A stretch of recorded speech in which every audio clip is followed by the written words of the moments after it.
Bien encore, merci et désolé pour ces petits problèmes techniques.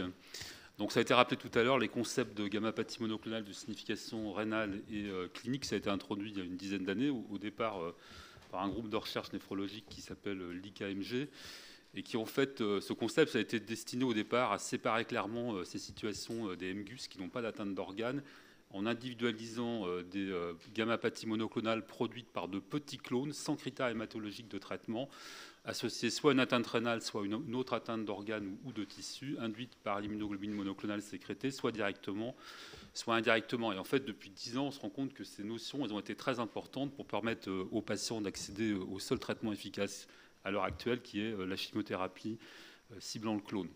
Alors, un mot sur la toxicité rénale des immunoglobulines monoclonales. Hein, ce n'est pas une propriété constante, c'est vraiment une propriété intrinsèque. Elles ne sont pas toutes néphrotoxiques. Et on sait maintenant que cette toxicité, elle dépend surtout des caractéristiques moléculaires du domaine variable de l'immunoglobuline, en particulier des hypermutations somatiques.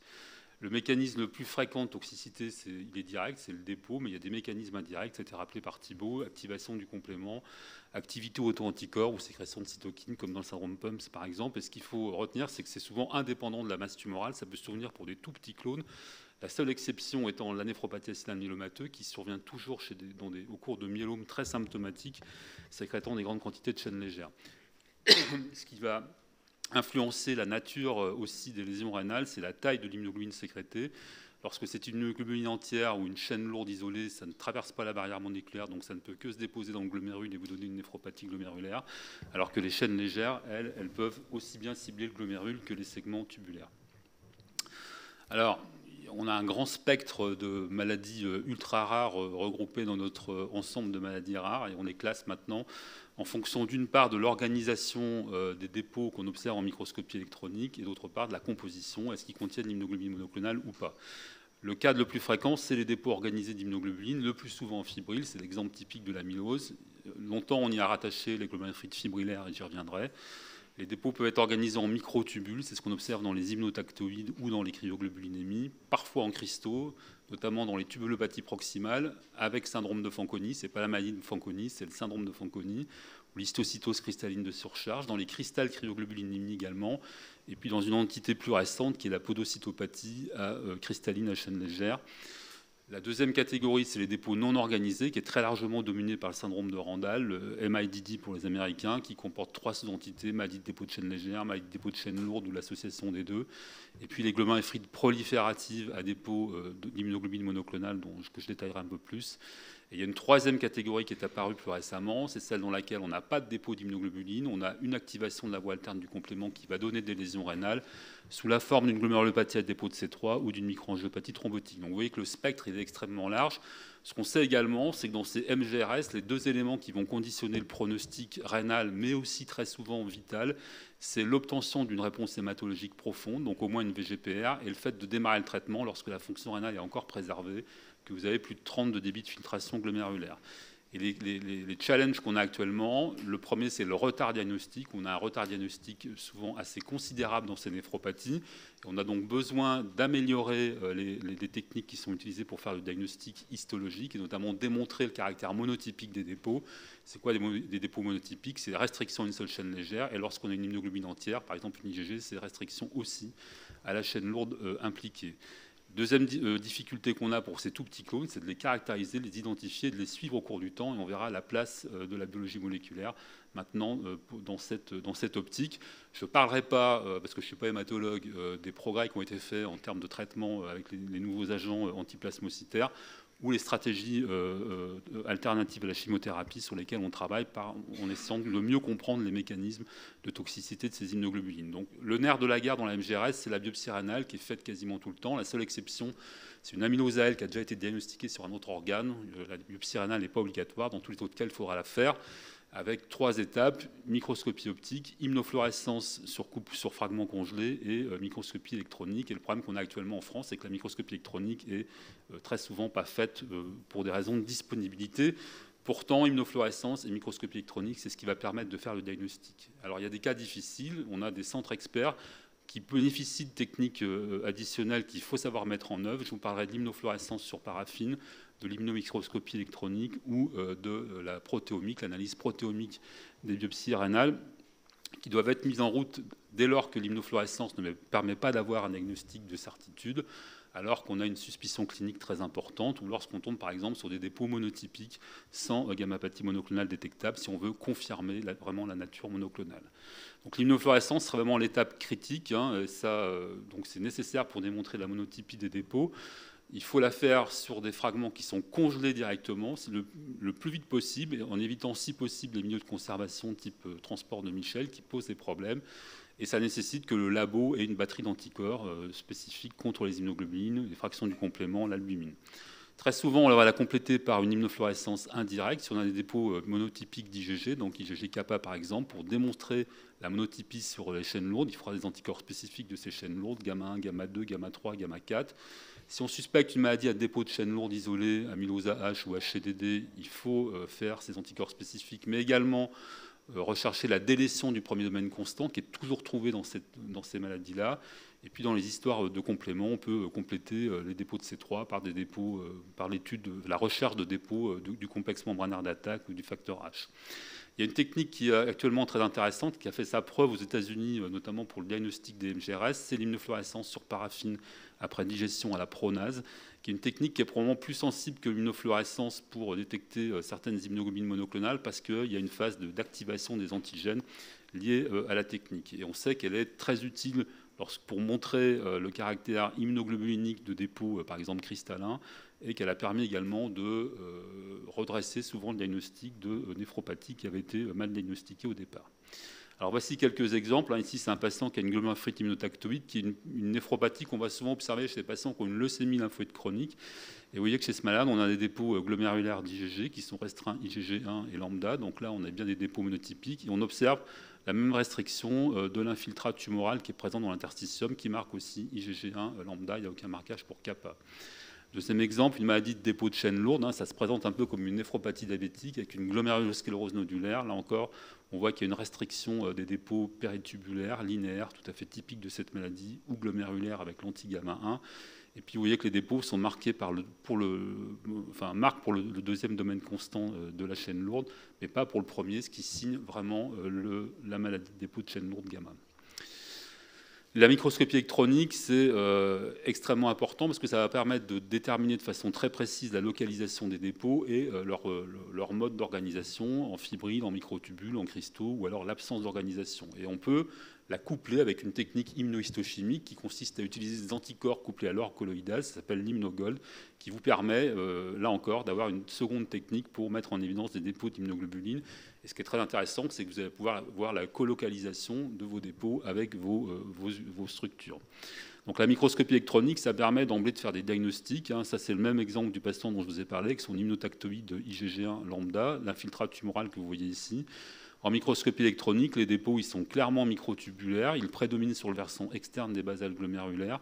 Et le test diagnostique, c'est lorsqu'on regarde les lymphocytes tumoraux en microscopie électronique, on voit que dans le cytoplasme, on a cette même organisation microtubulaire qui fixe avec les mêmes anticorps que ce qu'on observe dans les glomérules, ce qui indique que l'organisation microtubulaire, elle se produit d'emblée dans le lymphocyte tumoral qui produit l'immunoglobine. Et ça, c'est vraiment un test spécifique diagnostique de l'immunotactoïde.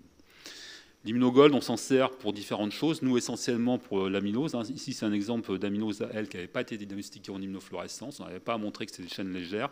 Et bien, vous voyez qu'avec l'anticorps anti-chaîne légère lambda couplé à l'or, on a tous ces petits points noirs. Là, c'est des billes d'or qui montrent que c'est positif, alors qu'on n'a pas de positivité avec l'anti-kappa. Et on peut l'utiliser pour démontrer, par exemple, faire le diagnostic de maladie de dépôt de chaîne lourde gamma 1 ou alpha. Et puis, comme pour l'immunofluorescence à la paraffine, c'est très, très intéressant. Lorsqu'on a des dépôts cristallins qui sont mal marqués par l'immunofluorescence, eh bien, on peut les révéler avec cette technique, comme ici dans cet exemple de syndrome de Fanconi.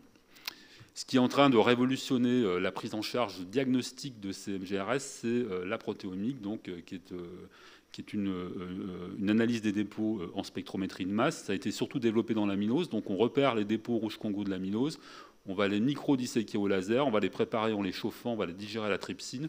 On va faire une analyse d'abord en chromatographie liquide pour séparer les peptides, puis en spectrométrie de masse, et les peptides sont analysés à l'aide d'une base bioinformatique. Alors c'est une technique de sauvetage très souvent qui a l'avantage de pouvoir être réalisée sur des coupes en paraffine. Et puis, il a été montré qu'elle a un rendement très important pour le diagnostic des amyloses, entre 75% jusqu'à 97% dans les centres les plus experts. Le problème dans les MGRS, c'est que cette technique, on a remarqué qu'elle est probablement moins sensible pour vous détecter des peptides, enfin des séquences qui sont extrêmement variables, et comme par exemple les domaines variables des immunoglobulines. Et vous voyez ici sur donc des malades qu'on a séquencés avec une aminose AL, vous voyez en vert les mutations. Et vous voyez qu'il y a un nombre très important de mutations dans les régions hypervariables de ces patients.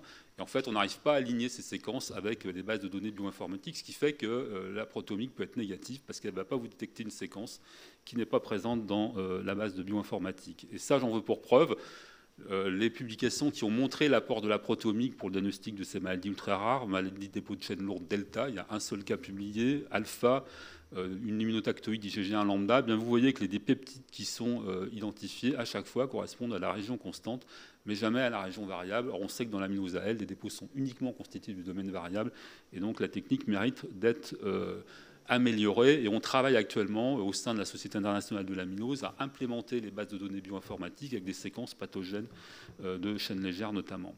Alors un exemple dans lequel ces techniques ont permis de resserrer ou de affiner le spectre des MGRS, c'est la glomérulite fibrillaire, qui est une maladie glomérulaire rare, qui est caractérisée par des dépôts rouge Congo négatifs, mais qui en microscopie électronique sont organisés en fibrilles, comme dans une aminose, qui ressemble beaucoup à l'aminose, avec un diamètre quand même plus important, et qui sont constitués d'IgG la plupart du temps polyclonal, notamment d'IgG4.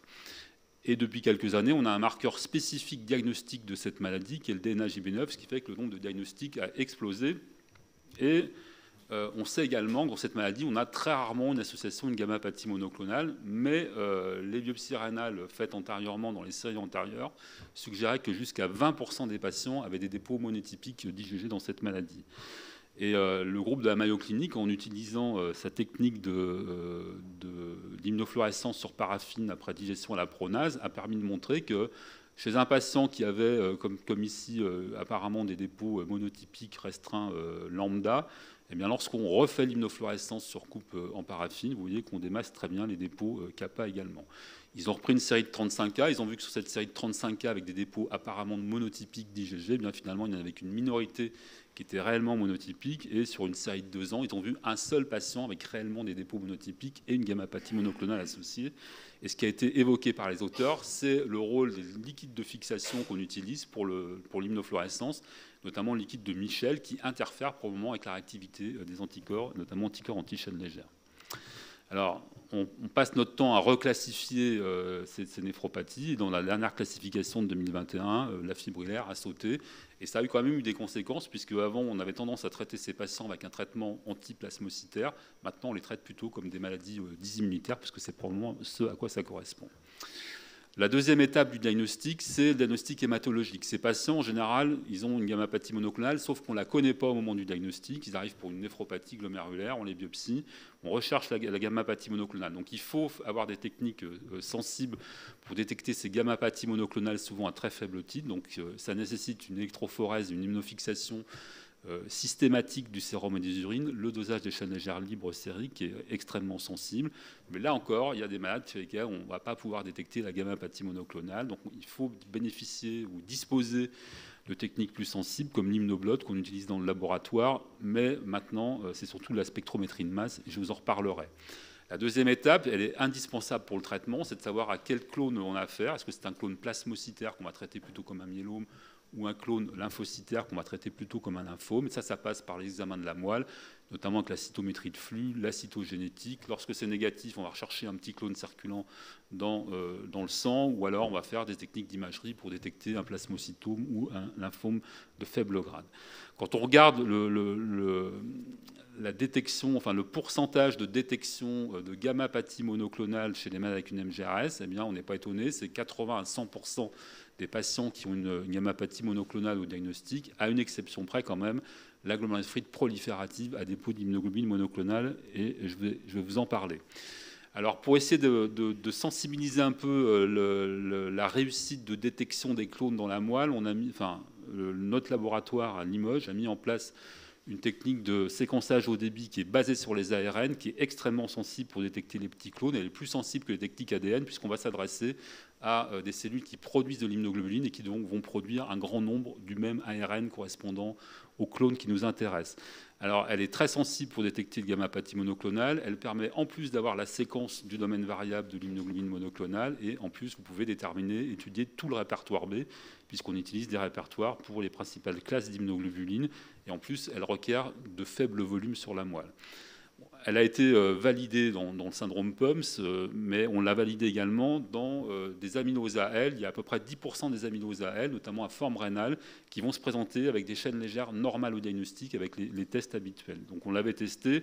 C'est Vincent Javot, chez nous, qui a publié cette série. On avait 16 patients avec une amylose AL ou d'autres MGRS avec un tout petit clone et quasiment pas de gamma-pathie monoclonale détectable.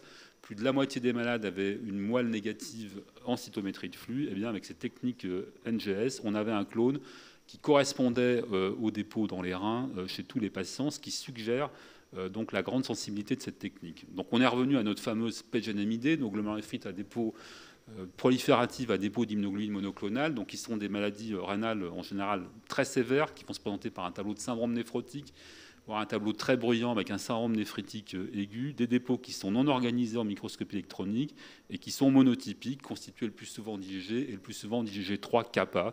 Il y a également des PGNMID qui ont été décrites à IgM monoclonal, IgA, chaîne légère seulement. Et ce qui est vraiment intriguant dans cette néphropathie, c'est que les patients, lorsqu'ils arrivent, il y en a moins de 30% qui ont une gamma-pathie monoclonale détectable et moins de 10% qui ont un clone détectable dans la moelle par cytométrie de flux. Donc déjà, ça nous intriguait. Et puis, il y a eu des observations récentes de PGNMID chez des enfants de 3 ans.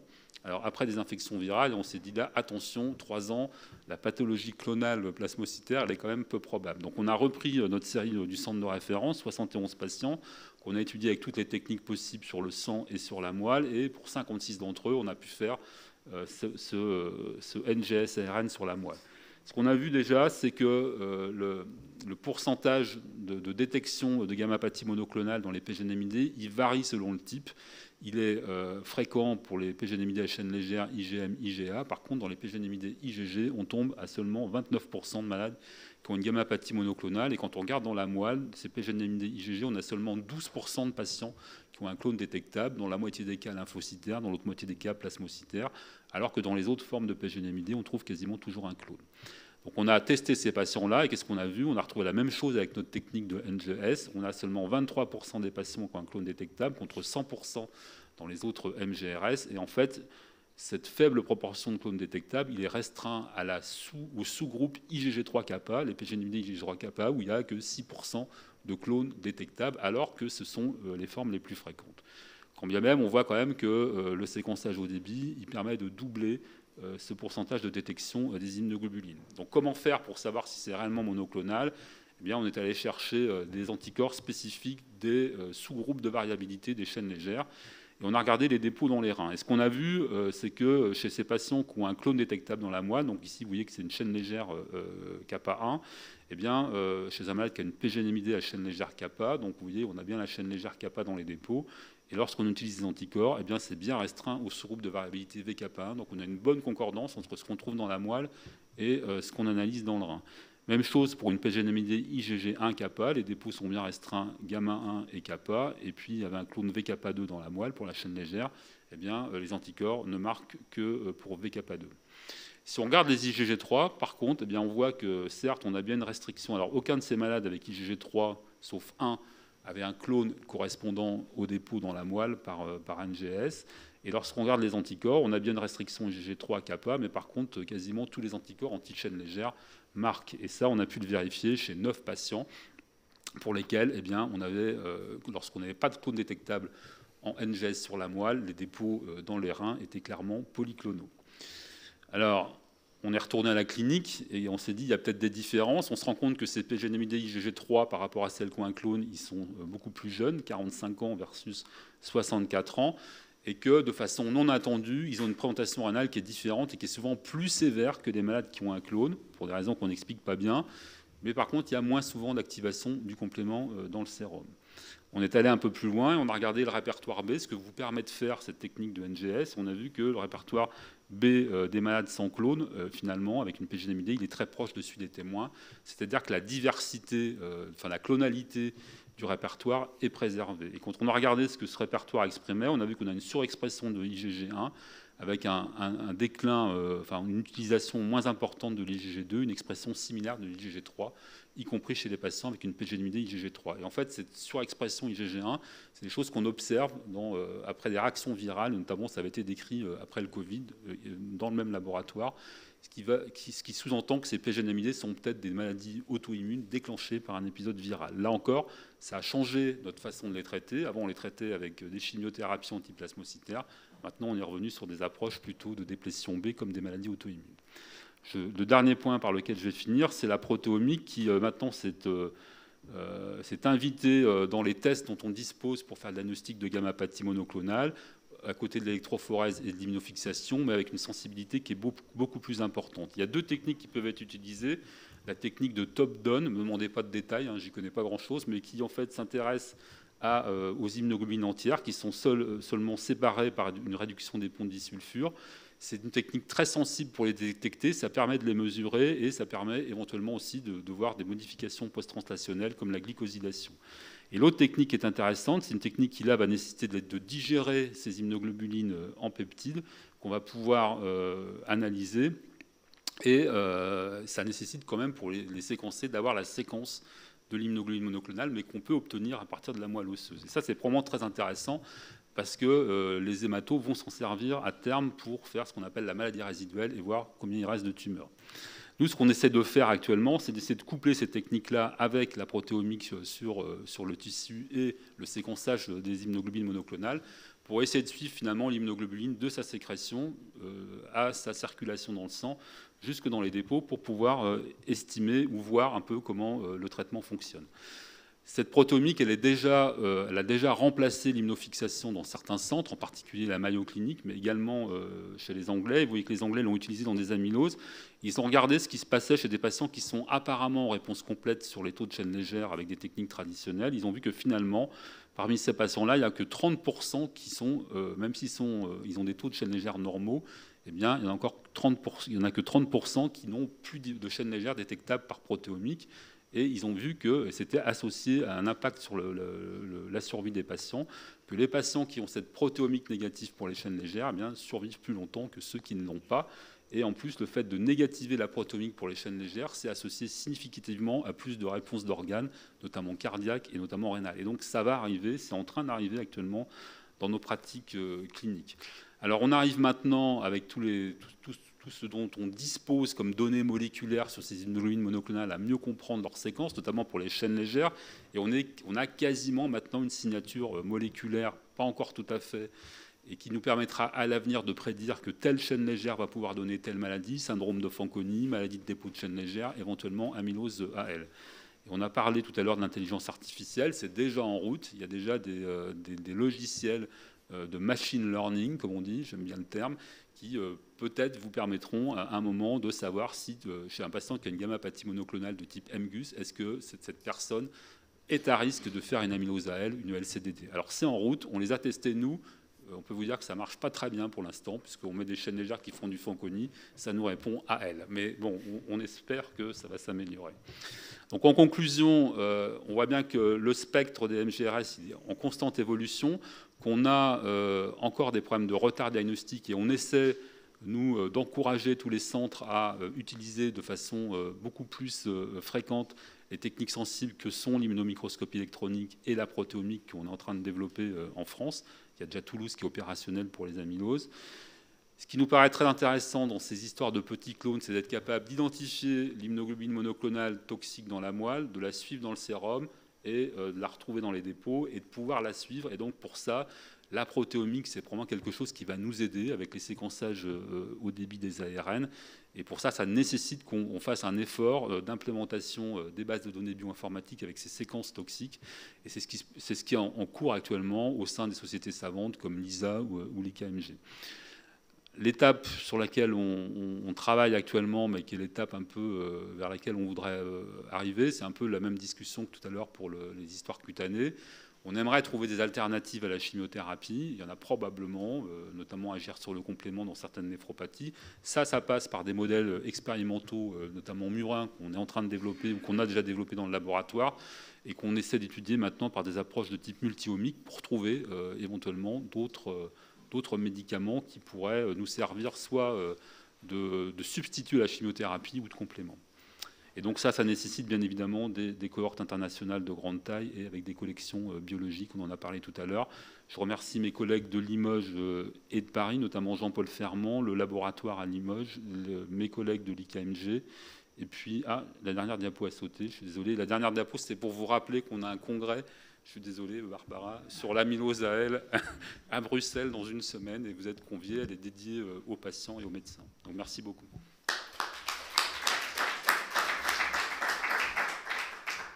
Merci beaucoup Franck. Est-ce qu'il y a des questions dans la salle? On voit l'intérêt de la structuration au centre de référence qui permet vraiment ces avancées, ces interconnexions pour mettre à profit au fil de l'eau les progrès technologiques au service d'une meilleure classification et une meilleure compréhension de maladies rares, voire très rares, et in fine retourner bien sûr vers le patient pour adapter le traitement au mieux.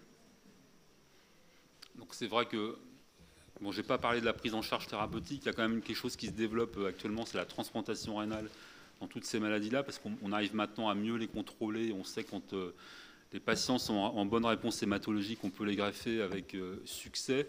Le problème, c'est qu'il y a encore beaucoup trop de patients qui sont diagnostiqués de leur MGRS parce qu'elle va récidiver sur le greffon, et je peux vous dire qu'à l'heure du donneur vivant, quand le patient a reçu le greffon de sa femme. Alors, c'est plus souvent la femme qui donne que le mari en transplantation rénale. Mais quand ça récidive sur le greffon à 3 mois, je peux vous dire que c'est quand même très mal vécu. Et donc, il y a encore un gros effort à faire dans la communauté néphrologique pour augmenter la connaissance sur ces maladies.